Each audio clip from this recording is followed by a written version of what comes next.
મંત્ર સાહેબ મંત્ર મંત્ર મંત્ર ઓમ રીમરમ નમો આસી વિષાણમ ઓમ નમો ભગવતે બદ્ધમાળ સામી સર્વ સમિહિતમ ગુરુ ગુરુ પરમકારી જ્ઞાનતુક સુરેશ્વરી મહારાજા સાહેબ ભક્તામરની આ 24મી ગાથાની અંદર પરમાત્માને અલગ અલગ વિશેષણોથી અહીંયા ભગવાનને સ્તવ્યા છે. ભગવાનને અહીંયા ઉત્તમ પુરુષો કયા, ભગવાનને અહીંયા અવિનાશી કયા, ભગવાનને અહીંયા સર્વવ્યાપી કયા, ભગવાનને અહીંયા અચિંતનીય કયા, ભગવાનને અહીંયા અસંખ્ય આદિ બ્રહ્મ સ્વરૂપ ઈશ્વર મનમ એટલે કે કામદેવનો નાશ કરનાર એવા પરમાત્મા કામદેવ એટલે કે મનની અંદર દરેક ઈચ્છાઓને પણ ખતમ કરનાર એવા યોગીશ્વર, એવા યોગના જ્ઞાતા અને અદ્વિતીય જ્ઞાન સ્વરૂપ અને નિર્મળ વગેરે વિશેષણોથી આ 24મી ગાથાની અંદર પરમાત્માની સ્તવના કરી છે. ભગવાન પરમ પુરુષ છે, ભગવાન પુરુષોત્તમ છે. નમોત્તમ સૂત્રની અંદર પણ પરમાત્માનો વિશેષણ પ્રયોજાયેલો છે. પુરુષોત્તમાણમ બરાબર ને. લલિત મિશ્રા ગ્રંથની અંદર પણ હરિપુત્ર શ્રી મહારાજ આ જ વાતની પુષ્ટિ કરતા કહે છે કે ભગવાન કેવા છે તો પુરુષોની અંદર બહુ ઉત્તમ પુરુષો. તો ગઈકાલે આપણે એની થોડીક ચર્ચા ચાલુ કરી હતી. ઉત્તમ પુરુષ કેવા હોય તો એના 10 લક્ષણો શાસ્ત્રકાર ભગવંતો આપણી સામે મૂકે છે અને 10 લક્ષણોની અંદર ગઈકાલે આપણે પહેલું લક્ષણ જોયું એ હતું પરાર્થ વ્યસનીન એટલે કે પરોપકાર કરવામાં હંમેશા જે રત છે. નંબર 2 ઉપસર્જની કૃત સ્વાર્થા એટલે કે જેમના જીવનની અંદર સ્વાર્થ જ નથી, કોઈ પણ પ્રકારનો સ્વાર્થ જેમના જીવનની અંદર બિલકુલ પણ નથી તેવા એ સ્વાર્થ વગર પરોપકાર કરનાર એવા એ ઉત્તમ પુરુષ. ત્રીજી વાત કરી ગઈકાલે ઉચિત ક્રિયાવંત એટલે પ્રભુના જીવનની અંદર ઔચિત્ય બધે જ દેખાય. દરેક એમની આરાધના, એમની સાધના, એમને બધે જ ઠેકાણે એમનું ઔચિત્યનું પાલન હંમેશા થતું હોય. આપણે ત્યાં છે ને માર્ગાનુસારીના 35 ગુણો આવે છે અને એ 35 ગુણોની અંદર પણ છે ને એની અંદર અમુક ગુણોની અંદર છે ને આગળ ઉચિત શબ્દ લખેલો છે. તો ત્યાં લખ્યું તો એક શ્રાવક કેવો હોય, માર્ગાનુસારી એટલે કે માર્ગ ઉપર ચાલનાર શ્રાવક હોય તો એ કેવું હોય તો ક્યાં ઔચિત્યનું પાલન કરે તો ત્યાં લખ્યું તો કે ઉચિત વિવાહ પણ કેવો હોવું જોઈએ. ઉચિત વિવાહ એટલે શું ને બરાબર ને. ઉચિત વ્યક્તિ જ્યાં એની અંદર ગુણોના દર્શન થતા હોય. આપણે ખાલી સંપત્તિ, આપણે ખાલી સત્તા, આપણે ખાલી રૂપ, આપણે કેટલો ભણ્યો છે એ જોઈએ, પણ શાસ્ત્રકાર કહે છે કે વિવાહ પણ ક્યાં થવો જોઈએ ઉચિત એટલે કે જેની અંદર અમુક પ્રકારના ગુણ હોય ત્યાં જ વિવાહ પણ થવો જોઈએ. ઉચિત વિવાહ એટલે કે પોતાના સરખા જે હોય સમકક્ષ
શ્રાવક ક્યાં રહે?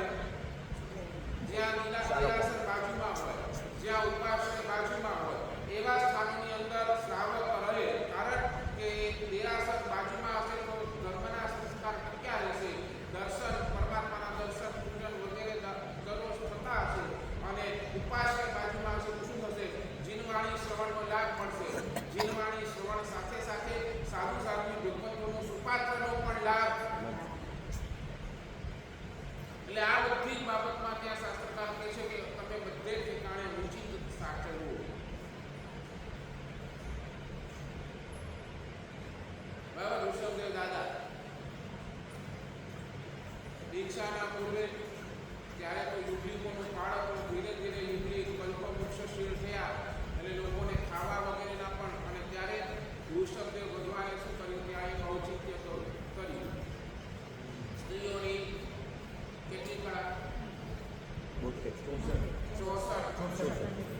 અને પુરુષોની 72 કળા પરમાત્માએ ત્યાં શીખવાડી. એ ત્યારે એક ઔચિત્ય હતું. કારણ કે લોકોને ખબર નહોતી કેવી રીતે કરવું, વાસણ કેવી રીતે બનાવવા, રસોઈ કેવી રીતે રાંધવી, આ કોઈ જાતની કોઈ જ ખબર નથી.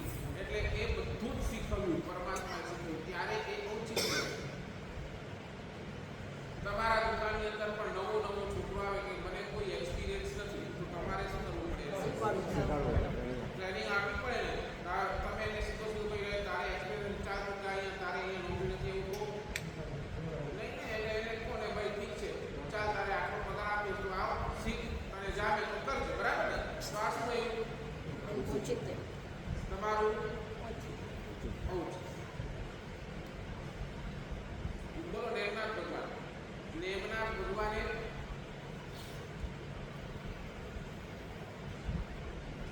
કૃષ્ણ અને ઓલો જરાસંઘ એનો યુદ્ધ છેડાયો છે. યાદવ અને ઓલો જરાસંઘ એની વચ્ચે યુદ્ધ છેડાયો છે ને. જરાસંઘે કૃષ્ણની સેના ઉપર જરા વિદ્યા નાખી. જરા વિદ્યાથી શું થાય? બધા સુઈ ગયા. એક સૈનિક સુઈ ગયું, એક સૈનિક. તાકી આ સૈનિકોને મારવામાં સફળ રહ્યા અને સૈનિક મરે એટલે એ જીતી જાય. જરા વિદ્યા તો નાખી. હવે કૃષ્ણ નેમનાથને પૂછે છે, હે નેમ, હવે આપણે શું કરીશું? હવે આપણે કેવી રીતે આનામાંથી બહાર આનું કંઈક ગોળ બતાવો.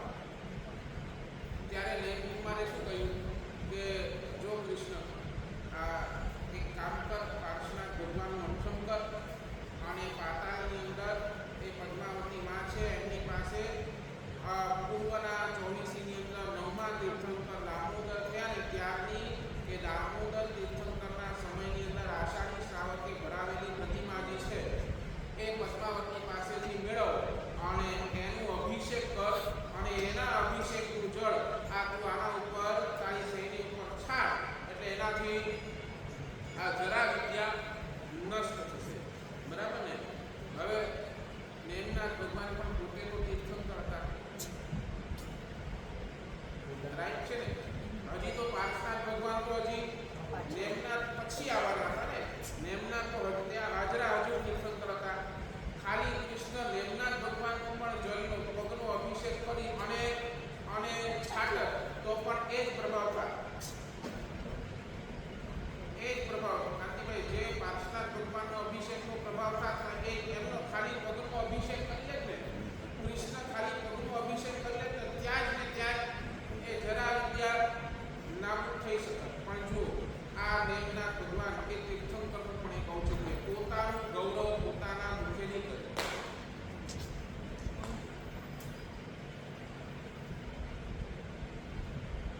સમજાય છે ને? પોતાનું ગૌરવ પોતાના મુખે નહીં. હું તીર્થંકર, તું મારો અભિષેક કર અને આ જળ છાટ બધું દૂર થશે. ક્યાં બતાવ્યું?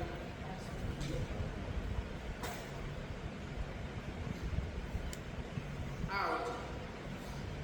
આપણે શું કરીએ?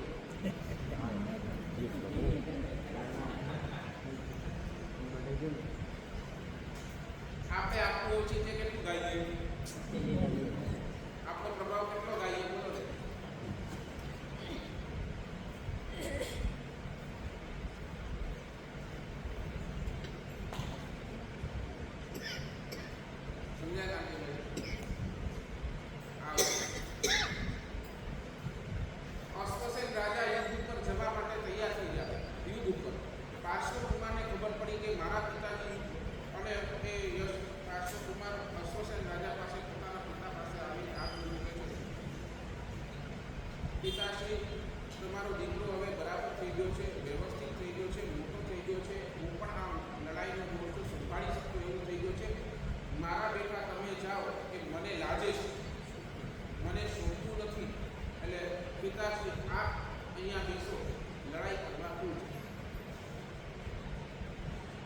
પાર્શ્વકુમારે ત્યારે ઓલા યુદ્ધની જવાબદારી લીધી. આ એમનું ઔચિત્ય.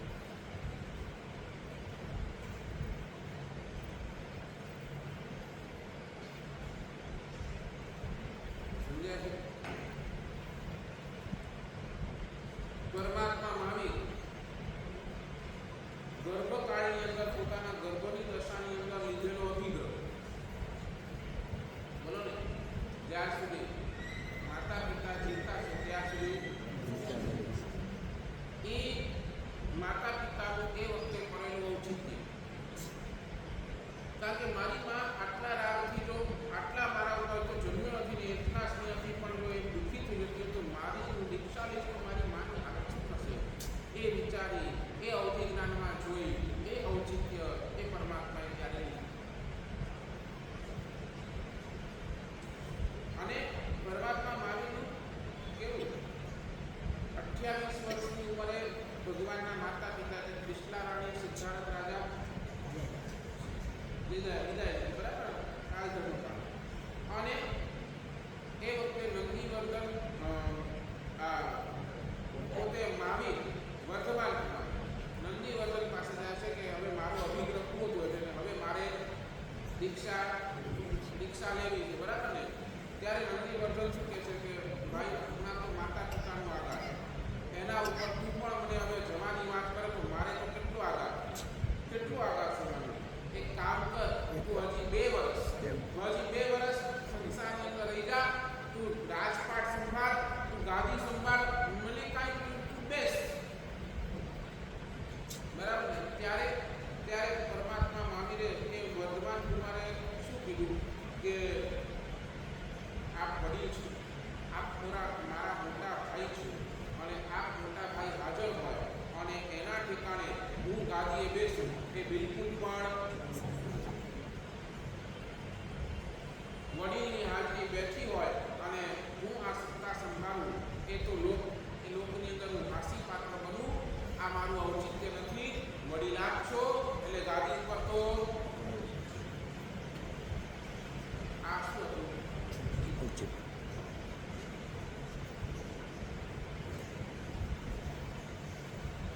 નૈસારના ભવની અંદર બોલો ને પરમાત્માનો જીવ એ ગોતે છે, બરાબર ને? કે કોઈ અતિથિ મળી જાય અને જંગલની અંદર એ શોધ કરે છે, એ પણ એક પરમાત્માનું એક કેટલા બધા દ્રષ્ટાંત તમને બતાવું. પરમાત્માનો જીવ, ઉત્તમ પુરુષોનો જીવ દરેક ઠેકાણે પોતાનું ઔચિત્ય સાચવતો હોય.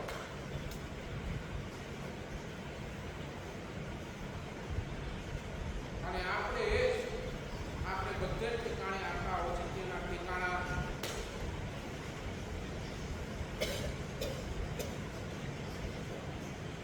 નંબર 3 ઉચિત ક્રિયાવંત. આ મહાપુરુષોનો લક્ષણ એ દરેક ઠેકાણે પોતાનું ઔચિત્ય સાચવીને ચાલે. નંબર 4 અધીન ભાવા.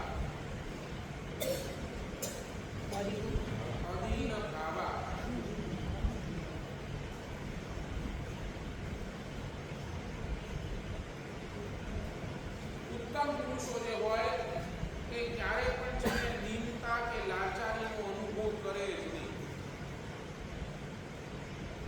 ક્યારે પણ એના મોઢા ઉપર છે ને તમને ઉત્તમ પુરુષોના મોઢા ઉપર ક્યારે પણ દીનતા હોતી નથી, ક્યારે પણ લાચારી હોતી નથી. દીનતા શું કરે? દીનતા એટલે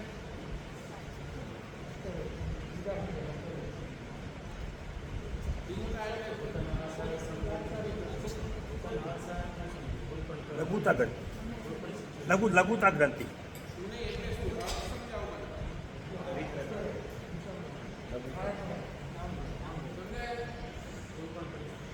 કોઈ પણ પરિસ્થિતિ એ આપણી ઈચ્છા મુજબ ન થાય ત્યારે આપણે જીત બની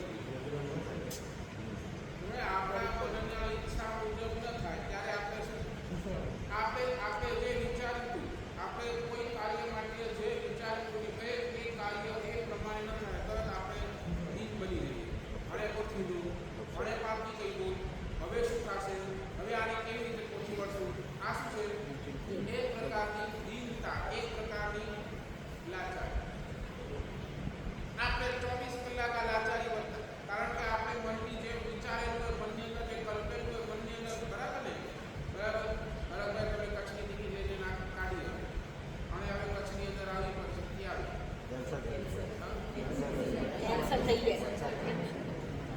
પછી તમે આ વિચારો ને હવે શું કરશું, હવે ક્યાં જશું, હવે સમજાય છે? આ શું છે? પરમાત્મા ઉત્તમ પુરુષોને ક્યારે પણ આવી દીનતા અનુભવી નથી, ક્યારે પણ આવી લાચારી.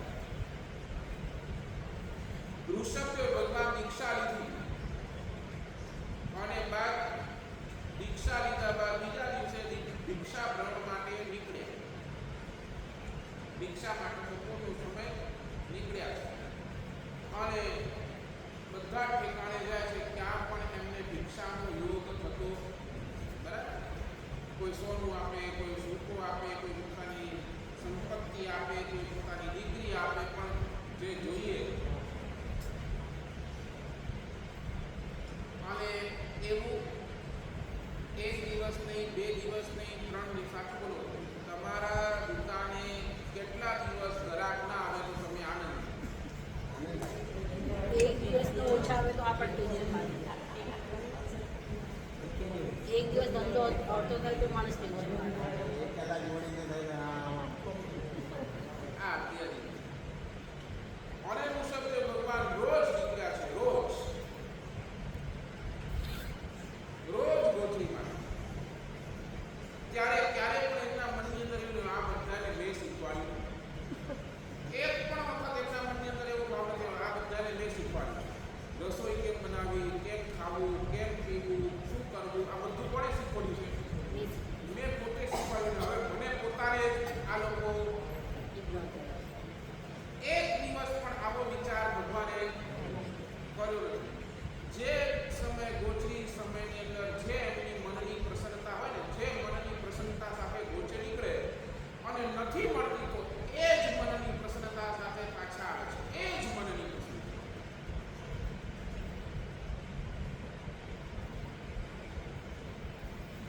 જેમને આખા જગતને આહારચર્યા શીખવાડી, તેમને દીક્ષા બાદ પહેલો કોળિયો 400 દિવસ પછી મળ્યા છે. અને છતાંય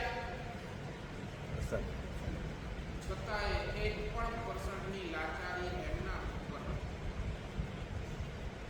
એક પણ પર્સન્ટની દીનતા એમના ઉપર નથી.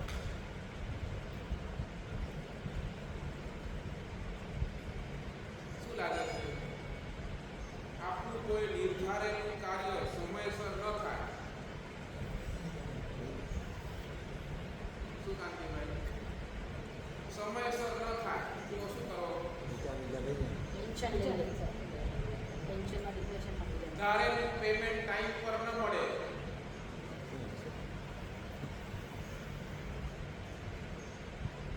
નોકરીની અંદર ઇન્ક્રીમેન્ટ હા ન મળે, ધંધાની અંદર પ્રગતિ ન થાય. ત્યારે આ બધે જ ઠેકાણે આપણે શું અનુભવી રહ્યા છે? ચિંતા.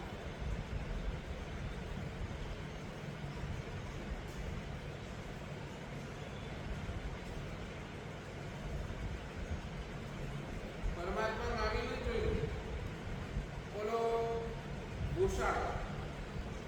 જ્યારે પરમાત્માને હજુ તો સાધના કાળ ચાલુ હતો ને ગોશાળો પોતાને પરમાત્માનો શિષ્ય કહીને ફરતો હતો. અને ઓલા ગોશાળાને પરમાત્માએ તેજોલેશિયા શીખવાડ્યું. બરાબર ને? કે તેજોલેશિયા વિધિ, એની જે વિદ્યા હતી, કેવી રીતે લેવું દેવું, એ બધું કોણે શીખવાડ્યું? પરમાત્માએ શીખવાડ્યું. અને ઓલા ગોશાળાએ એ તેજોલેશિયાનો ઉપયોગ કોના ઉપર કર્યો?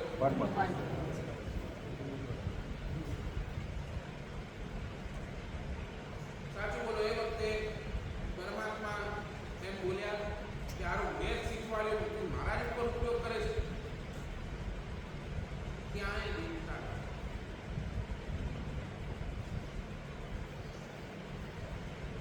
સમજાય છે? ક્યાં પણ પરમાત્માના મનની અંદર એક પણ પર્સનની ચિંતા બોલો. પોતાનું પરમાત્મા મામીના પોતાના સંસારી જમાઈ હારો આખા ભગવાનની સામે જ પડે.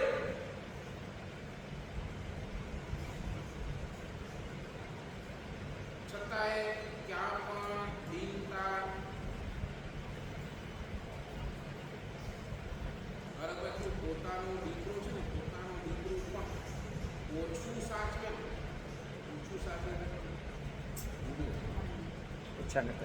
એટલે તમારી જે પ્રમાણે કેર ન થાય ઘરની અંદર તમને જે રીતે રાખતા હોય તે ન રાખો તો સાચું બોલો.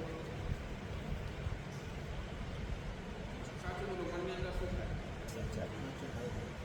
વિચારો કે આ દીકરાને અમે નાનો હતો ત્યારે કેટલો બધો ભણાવ્યો આ રીતે મોટું કર્યું એના પગ ઉપર કર્યું આજે એની વારી આવી તો એ જ મને સાચવતું.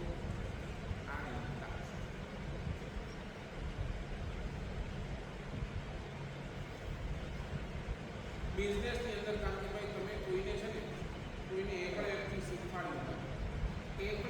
શીખવાડ્યું તમે એને તમારી સમકક્ષ લેવલ કરી રાખી બરાબર. અને પછી એ જ વ્યક્તિ તમારા ઘરાક પર આવી જાય બરાબર. તમારી પાછળ મૂકી દે અને એ આગળ નીકળી જાય. તમારા ઘરાક તમારી સિસ્ટમ તમારી બિઝનેસની જે સિસ્ટમ હોય એનાથી તમારાથી આગળ નીકળી જાય. સાચું બોલે એ વખતે તમને વ્યક્તિ માટે શું થાય? બરાબર. આવશે ખાડે ને આને એનું મથે ચડીને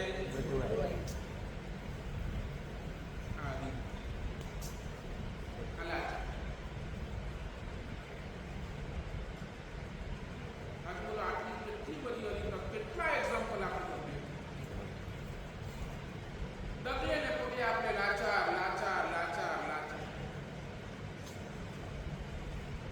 ક્યાં આ પુરુષોના પક્ષની અંદર આપણે ક્યાં કહીશું?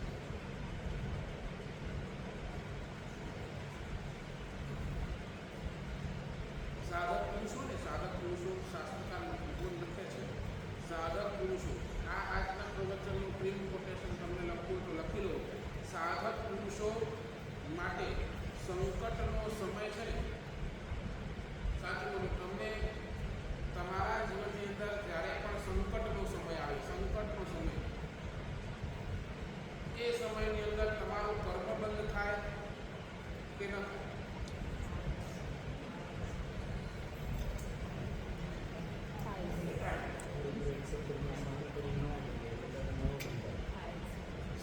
સંકટનો સમય આવ્યો તમારો પર. સંકટ એનીથિંગ હોઈ શકે, સંકટ હોઈ શકે બરાબર ને.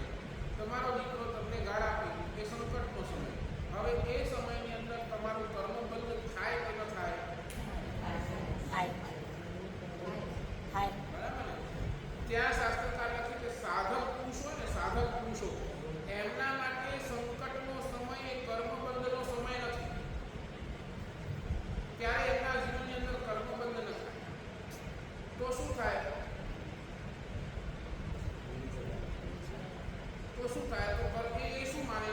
આપણે કદાચ આપણે બહુ ભણ્યા હશે ને આપણે એટલા બધા પ્રવચન સાંભળ્યા હશે સાંભળી અને છેલ્લે આપણે ઠીક છે મારો દીકરો મને ગાળ આપે છે મારા જ કોઈ કર્મના ઉદય છે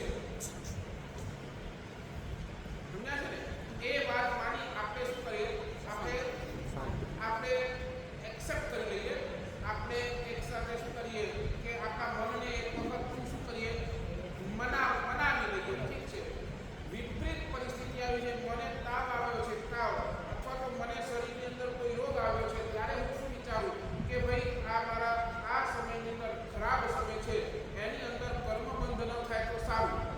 પણ એ જ સમયે એ વિચારે કે આ મને તાવ શેનાથી આવ્યો, આ મને બીમારી શેનાથી આવી, તો મારો જ કોઈ પૂર્વનો કર્મનો ઉદય છે બરાબર ને.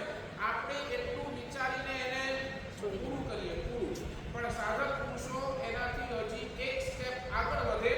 એ સમજે આ જેટલો પણ સંકટનો સમય આવ્યો છે ને એ મારા કર્મ તો બંધ નહીં જ કરું, પણ માત્ર કર્મનો ઉદય સમજીને એની અંદર પણ હું શાંતિથી નહીં બેસું, પણ આ જે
ક્યાંય વિચારી દીનતા નહીં, ક્યાંય લાચારી નહીં.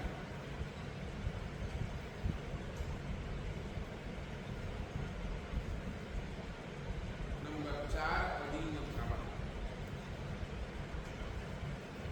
નંબર 5 સફલારંભી. સફલ આરંભી.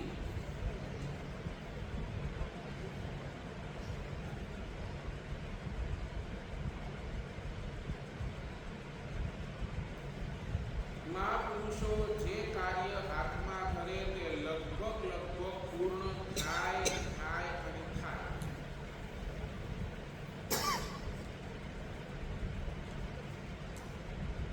એમનું આરંભ હંમેશા એમને સફળતા અપાવે ને અપાવે. અને આ ગુણો દરેક તીર્થંકરોની અંદર કાયમ હોય, કાયમ.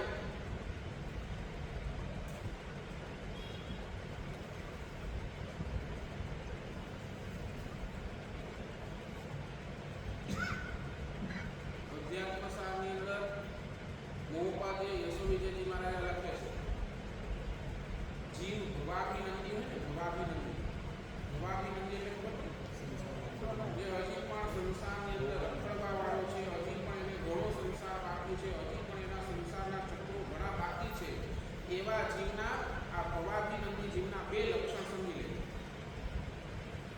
ભવાભિનંદી જીવ જે હોય, જે સંસાર હજી રખડવાનો હોય, જે હજી એના ઘણાએ ભોગ કરવાના બાકી, એના બે લક્ષણ ફરક. સૌથી પહેલું એ દીન હોય, હંમેશા લાચારી હોય, હંમેશા. તમે એના પાસે જશો ને એની પાસે ફરિયાદ એના સિવાય તમને બીજું કાંઈ નહીં. સમજી લેજો કે આનો હજી ઘણો સંસાર બાકી છે. ભવાભિનંદી છે. બીજું પહેલું દીનતા. 24 કલાક ફરિયાદો જ કરતો રહેશે. ફરિયાદ, મારી સાથે આમ થયું, ઓલાએ આમ કર્યું, આને આમ દીધું, મને ઓલાએ આમ કર્યું, ઓલાએ આવું કીધું, બસ ફરિયાદો જ હશે. એ ક્યાંય પોતાની જાતને સુખી મારી દે શકે, સુખી રાખી શકે. એને જેટલું મળશે એને ઓછું જ લાગશે. અને બીજું નિષ્ફળ આરંભ. એ ભવાભિનંદી જીવ કેવો હશે? એ કાર્ય ચાલુ તો કરશે, પણ એ વચ્ચે અને આ થશે કે નહીં થાય, હવે આ શું કરું, હવે નહીં, હવે તો મારા કેટલા બધા ડૂબી જશે. સમજાય છે ને? આ બધું જ આવો જીવ ભવાભિનંદી. અને ઉત્તમ પુરુષો તો ભવાભિનંદીના પહેલા કાર્ય હોય, પહેલા. અને એની અંદર આ બે ગુણ તો કાયમ વિકાસ પામે. દર ભોગની અંદર આ બે ગુણ, એક ક્યાંય દીનતા નહીં, અને બીજું જે પણ કાર્ય પ્રારંભ કરે એમાં સફળતા મળે. અને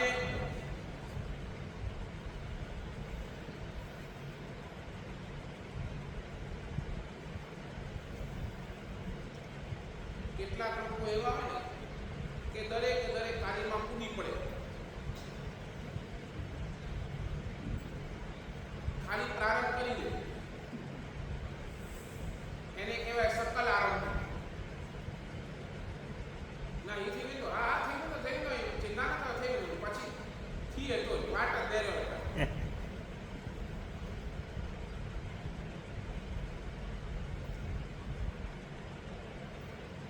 અને જેમ આગળ વધે ને પછી શું થાય? નિષ્ફળતા મળે એટલે ઉત્સાહ.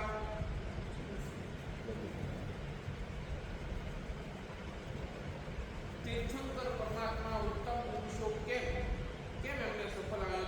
દરેક કાર્ય પ્રારંભ કરે તો એને પૂરું કરે, એવું કેમ?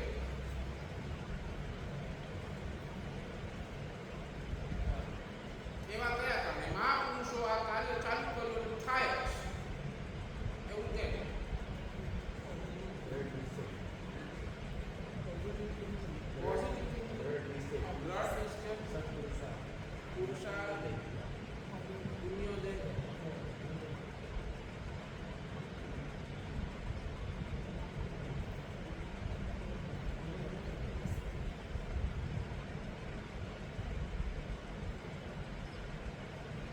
કેમ?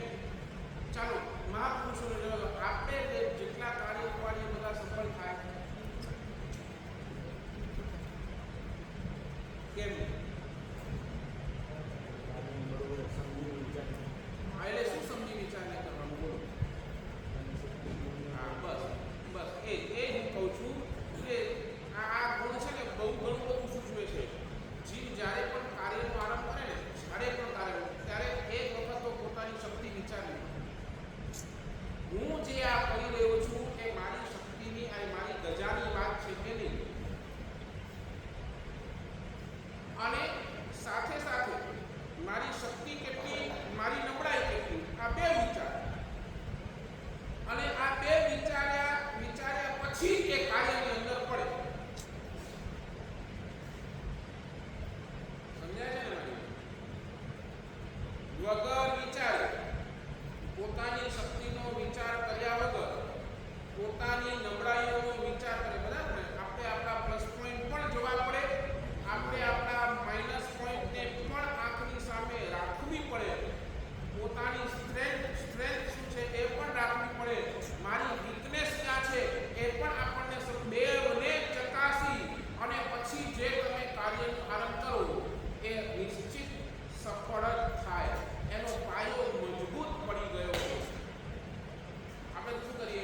ઠીક છે, પડશે, દેવા દેવાશે, જોઈ લેશે, આગળ દેખા જાય. આ આપણા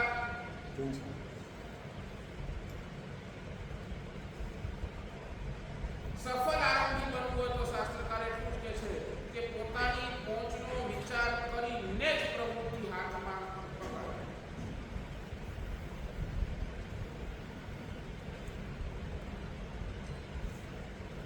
પુણ્ય દે તો પાછળ એની બેકિંગ હશે એટલે એ 100% કાર્ય સફળ થશે. પણ દોસ્ત પહેલા તું તારો તો વિચાર કર,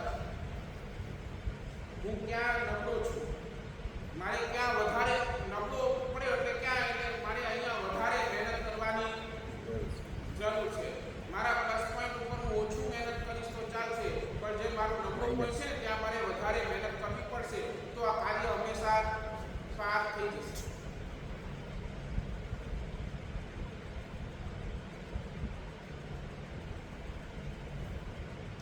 અને એટલા જ માટે શાસ્ત્રકાર ભગવાન તો આપણને બધાને એક માર્ગ બતાવશે. જો તમને તમારા દરેકે દરેક કાર્યની અંદર સફળતા જોઈતી હોય, દરેકે દરેક કાર્યની અંદર સફળતા, એક કામ કરજો, જે પણ કાર્ય ચાલુ કરો ને એ પરમાત્માનું લાભ લઈને કરશો. પ્રભુ નામના પ્રભાવે આપણા પક્ષે પણ આ સફળતા મળશે. ભગવાનના નામ સાથે ચાલુ કરેલું કાર્ય હંમેશા પૂર્ણતાને પામે છે. કદાચ તમને અનુભવ નહીં હોય, અને અમને તો અહીંયા બેઠા બેઠા કેટલીય વાર અમે અનુભવ કરી લીધો, કેટલીય વાર. એક વખત ભગવાનનું નામ લઈને કાર્ય ચાલુ કર્યું, બસ પછી આ પાછળ જોવાનું ભાવ નથી આવ્યો. એમનું કામ એ પોતે જ પૂરું કર્યું છે.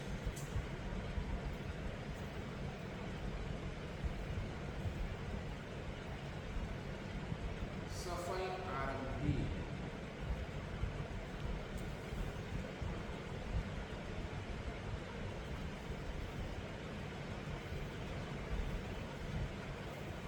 બરાબર. પહેલા નંબરનો ગુણ પરાર્થ વ્યસની, બીજા નંબરનો ગુણ ઉપસર્ગ નિકુષ સ્વાર્થા, ત્રીજા નંબરનો ગુણ ઉચિત ક્રિયાવન, ચોથા નંબરની અંદર અધીન પાવાહા, અને પાંચમા નંબરનો ગુણ સફળ આરંભી. બધી 5 ગુણ બાકી છે, અને એ પણ એક પરથી એક ચડિયાતા એવા ગુણ છે. એ ગુણોનો આપણે આગળ લેશું. એની પહેલાં ગઈકાલની પણ ગાથા અને આજની પણ ગાથા, બંને ગાથાનું આપણે ફળ જોઈ લઈએ. 23મી ગાથા. 23મી ગાથાનો પ્રભાવ શાસ્ત્રકાર ભગવાન કહેશે, તમે ક્યાં પણ જતા હો, ક્યાં પણ ટ્રાવેલિંગ માટે જતા હો, ક્યાં પણ કોઈ કાર્ય કરવા માટે જતા હો, તો સ્વ શરીરની રક્ષા કરવા માટેનો ઉત્તમ જો કોઈ ગાથા હોય તો 23મી ગાથા.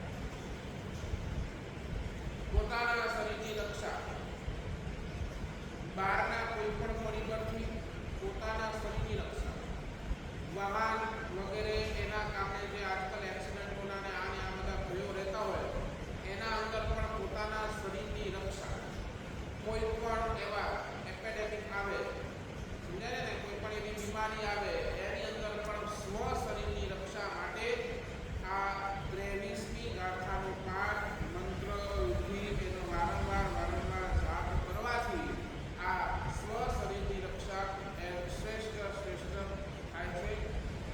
આપણે ત્યાં ક્યારેય પણ તમને અનુભવ નહીં હોય, અમે તો કેટલીય વાર અનુભવ કરેલું છે. આપણે જ્યાં વજ્રપંજ્ર સ્તોત્ર જે છે, વજ્રપંજ્ર સ્તોત્ર એ પણ એટલો જ પ્રભાવક છે. આપણે ક્યાં પણ બેઠા હોઈએ, આ વજ્રપંજ્ર સ્તોત્ર કોઈ પણ વ્હીકલની અંદર કોઈ પણ ખાલી આ વજ્રપંજ્ર સ્તોત્ર કરો 100% તમારી રક્ષા થાય અને થતી હોય છે. તમે બસની અંદર, ટ્રેનની અંદર, ગમે ત્યારે ટ્રેનની અંદર ટ્રાવેલ કરો, આ ખબર નહીં શું એ નૌકાનો પ્રભાવ છે, શું એ નૌકાની તાકાત છે, શું એ પંચપરમેષ્ઠી ભૂકંપનો પ્રભાવ છે કે એનાથી એ વજ્રપંજ્ર સ્તોત્ર દ્વારા પણ આપણી શરીરની રક્ષા, એક વજ્ર એટલે નામ જ એવું છે ને, વજ્ર એટલે શું?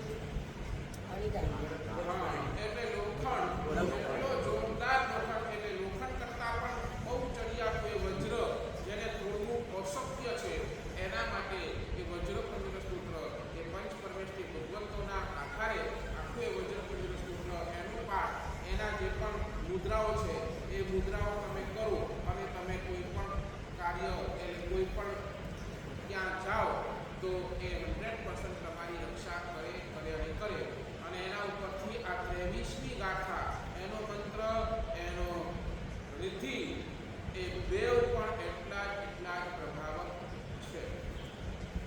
24મી ગાથાની અંદર શાસ્ત્રકાર લોકો એમ કહે છે 24મી ગાથા જેને માઇગ્રેનનું ઘણું પ્રોબ્લેમ છે, આધાશીસી કહેવાય ને, શું માઇગ્રેનનું પ્રોબ્લેમ, મસ્તકની પીડા, મસ્તકની જેટલી પણ બીમારી, પછી ડિપ્રેશન હોય,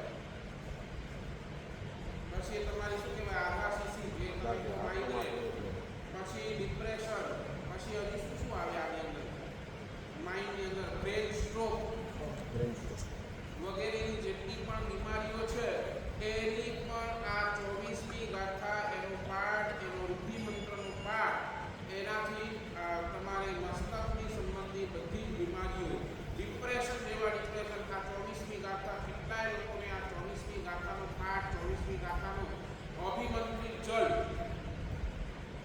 એ પણ પીવડાવવાથી કેટલાય લોકોના ડિપ્રેશન્સની ગોળીઓ ઓછી થઈ છે અને ડિપ્રેશન ઘણા ઓછા પણ થયા છે. તો આવું એ 24મી ગાથાનો એ આવો પ્રભાવ મસ્તક સંબંધી દરેક બીમારીઓ, મસ્તક સંબંધી દરેક પીડાઓ એનું નિવારણ માટે આ 24મી ગાથા છે. બરાબર? જેના